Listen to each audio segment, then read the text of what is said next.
Good morning, good afternoon, good evening. This is Andy from wholesale-help.com. It's not Friday, but it should be, which means it's time for another Reader's Questions. Had a bit of a technical hiccup on Friday, which is why there was no Reader's Questions video. It's now Monday. So without further ado, let's get cracking. Today's question comes from Alex. What's going on, Alex? I have a question. How to shift dead stock? For example, I have a few lines which sell quite well and a couple which sell slowly but have a big enough markup for me not to worry too much.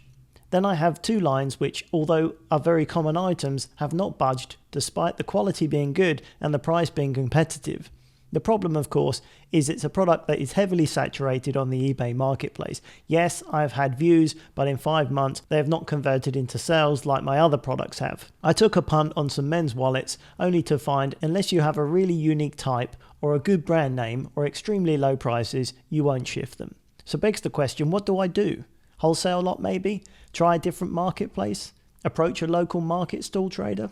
You must have been in this situation before where you thought something would sell, but you're left with no one to buy it. Alrighty, Alex, thank you for your question. Yes, it's a common issue and it's something that happens to all of us sooner or later. It doesn't matter how much experience you have. At some point, something is just not going to sell the way you hoped it would. It's just one of those things, and quite frankly, if you never have an item that doesn't sell the way you expected it to, you're either very, very lucky or you're just not making enough buying decisions, because sooner or later, that's just something that happens. It can happen for a number of reasons. Maybe some more competition has moved in after you've made your purchase decision, which makes it a little bit harder to shift your stock.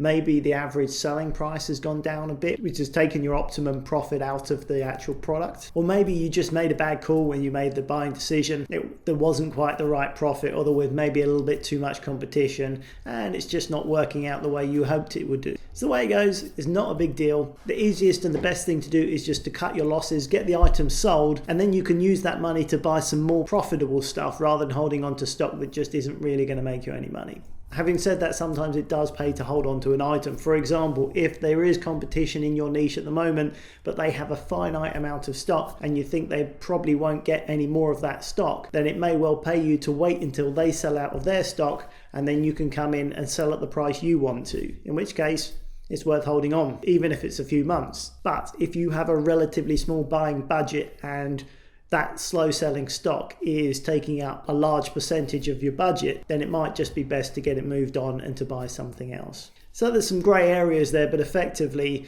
if something's not selling and you're pretty sure it's not going to sell in the near future, just get it moved on. And the best way to do that is to either slash the price down to more or less what you paid for it, which should be enough to get it moving, or you can sell it as a bulk wholesale lot on another marketplace, maybe Gumtree or Craigslist or something like that. You might be able to sell it to a market trader. There's all sorts of ways to get it moved on. I know for some people it might be difficult to do that. There may be a feeling that you might want to hang on to it just in case the market improves. But if there's no clear sign that your competition is going to run out of stock and you're still a way off making a profit, it's just better to cut your losses, get your money back, and that gives you a chance to make a better decision and get into earning some money again. Alex, I hope this has answered your question. Thank you very much for giving me a shout.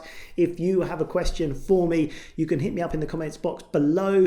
Ask away, I will do my best to help you out. Just quickly before I go, for any of you guys in the UK, I'll be at the Birmingham NEC for this year's Spring Fair on Thursday, the 11th of February. I'll be meeting up with some Wholesale Help members. As usual, I'll also be doing some deals. So if you would like to go, if you're planning on going, let me know. It'd be great to meet you. And for everyone else that isn't in the UK or can't make it, of course, I'll be making some videos while I'm there, and so I'll let you know all about it. All right, that pretty much wraps it up for this video. Thank you very much for watching. My name's Andy Lawrence, and I will catch you on the very next video.